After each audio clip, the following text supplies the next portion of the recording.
ସାଙ୍ଗମାନେ ଜୟ ଜଗନ୍ନାଥ। ଆଜି ଦେଖ ଆମ ଘରେ ଗୁପଚୁପ ତିଆରି କରିଛି ଓମ୍। ଓମ୍ ଅଷ୍ଟମ ଶ୍ରେଣୀର ପାଠ ପଢ଼ୁଛି କିନ୍ତୁ ତାକୁ ସବୁ ଆଇଟମ୍ କରିଆସେ। କାଲି ସ୍ୟାଣ୍ଡୱିଚ୍ କରିଥିଲା, ଆଜି ଗୁପଚୁପ କଲା। ଏ ଗୁପଚୁପ କରିଛି, ସେ ଆଜି ଖାଇବ ଆଉ ଖାଇକି ଜଣା ଆଜି କ'ଣ ଆଜି ହେଇଛି ଟେଷ୍ଟ ସେ କହିବ। ଷ୍ଟାର୍ଟ। ଜୟ ଜଗନ୍ନାଥ। ଦେଖିବା ଖଟା ପାଣି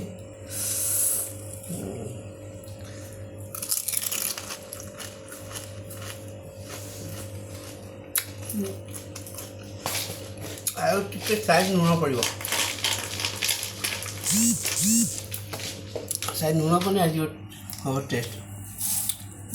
ଦେଖିଆ ଲୁଣଟା ପକାଇଦେଲେ ନାଗୁ ଦେଖିଆ ଖଟାଟା ବେଶୀ ହେଇଗଲା। ସେ ଦୋକାନରେ ଯେଉଁମାନେ କରୁଛନ୍ତି ଆମକୁ କରିପାରିବା, ଆମେ ଘରେ ତଥାପି ଜଲଜିରା ପଇଲା ଆଉ ଇଏ ତେନ୍ତୁଳି ଟିକେ ଖଟା ହେଇଛି, ଆଉ ଖଟା ବି ବେଶୀ ହେଇଯାଇଛି।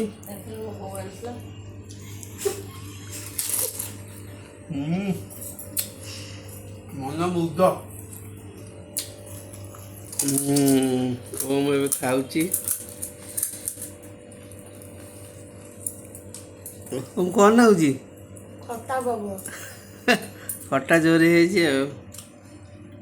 ଏ ମୋର ମା ଏଇ ଗାଁରୁ ଆଇଛି, ଗୁପଚୁପ ଖାଉଛି। ମା ଗାଁରୁ ଆଇଛି ଗୁପଚୁପ ଖାଇବାନି।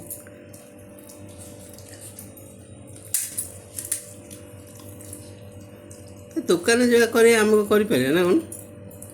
ଦୋକାନରେ ସେ ତେନ୍ତୁଳି ଫେନ୍ତୁଳି, ଆମେ ଏଇ ତେନ୍ତୁଳିଟା ବେଶୀ ହେଇଗଲା।